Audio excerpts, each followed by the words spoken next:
in this case, in this context, except for noting that it doesn't, you cannot solve adaptation by using the market. It's no way. So in terms of adaptation, you have to find international financing in a large scale. The numbers are certainly many times the present level, and they are on a scale which the present collecting mechanisms are not able to deliver. But it is viewed that to have a solution on adaptation is a necessary condition for an agreement. We have identified the proposal that uses the market itself to find this money.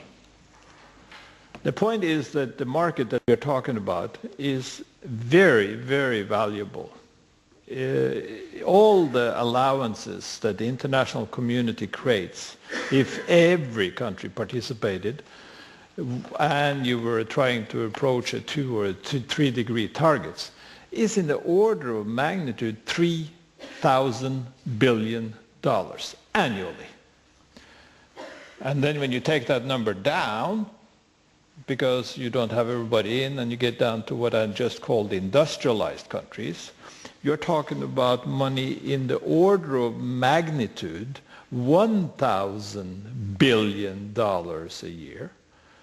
And the notion is that if you market a part of that, it's called auctioning or selling or many words for the same. If you market a part of that, you have the most potent means to collect money for the purposes I mentioned that could be conceived. Now, there is no Ministry of Finance or anywhere else in the world that's going to go along with such a system if there isn't some sort of confidence in what the money is going to be used for. That we spent some time on how can you build the confidence so that you have a good feeling that this type of money really ends up to good purposes. I've already mentioned adaptation, but there's a lot of story how to use the adaptation, how to actually do it so that it becomes acceptable over the long run. I have mentioned forests, which requires a significant set of resources. And when you go into these countries, you find that there is problems also there. And I mentioned another use is capacity building.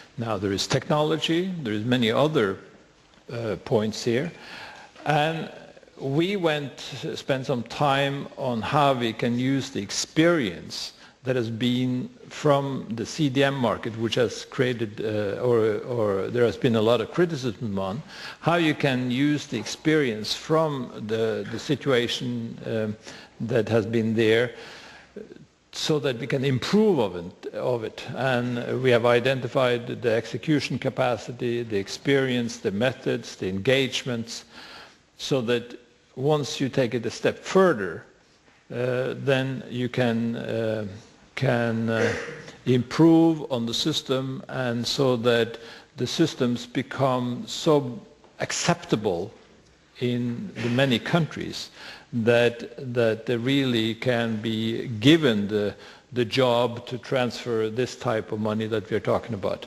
And we have identified the aggregation of resources and microfinance and so forth. Last but not least, the point is that public finance is important, but so far I've been talking about additions, the pluses. But what you should think about is the multiplication factor. It's a multiplier, because these monies that we are creating here are being multiplied by factors 10, 20, 30 when the private capital is triggered by this money. So having a system which stimulates what's called the leveraging, so that you get many times more transfer of capital than these international funds that we're talking about, is very important. In the note we have identified 5 specific points that one should look at for increasing the probability that you get this multiplier effect going. So, Chair, in short, you have to get it right when you create markets. If you don't get it right, the markets will not deliver, and that's a known fact, and you cannot criticize the market after the fact. When you create a lousy market, you get lousy results. Thank you. Thank you very much.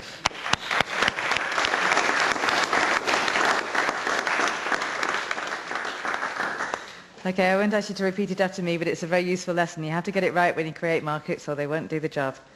Well, thank you very much for that. And I'd like to invite President Mkapa and Frederick Hauger to come and join us up on the stage, and then we will open to questions.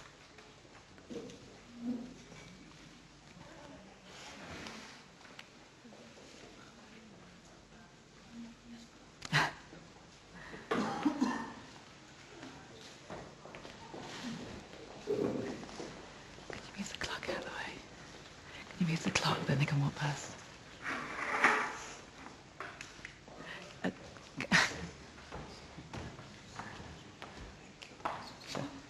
Can we have a clock back, please? Can we have the clock back, please?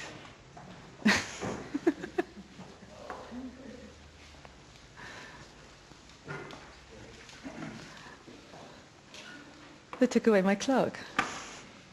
Okay. So, lots of really good meat there, lots of very interesting things that have come out of the sessions. We have an opportunity now to ask questions of the panel here, or to make comments. If you have comments about your own particular sessions, or questions or comments about the results that have come out from the others, this is your opportunity. So, who'd like to start? All right, then I will. President Mkapa, I wanted to ask you, I was in the session A when there was a great deal of discussion about human rights, about how human rights could be put explicitly into this document and also into the Copenhagen Agreement.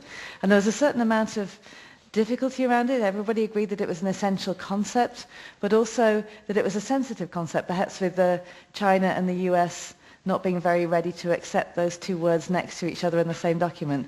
I wonder if you have any thoughts about the outcome of that panel in this particular context. Oh, I have read the report and listened to my colleague, Prime Minister Jennifer Shipty. You know, I endorse this 100%.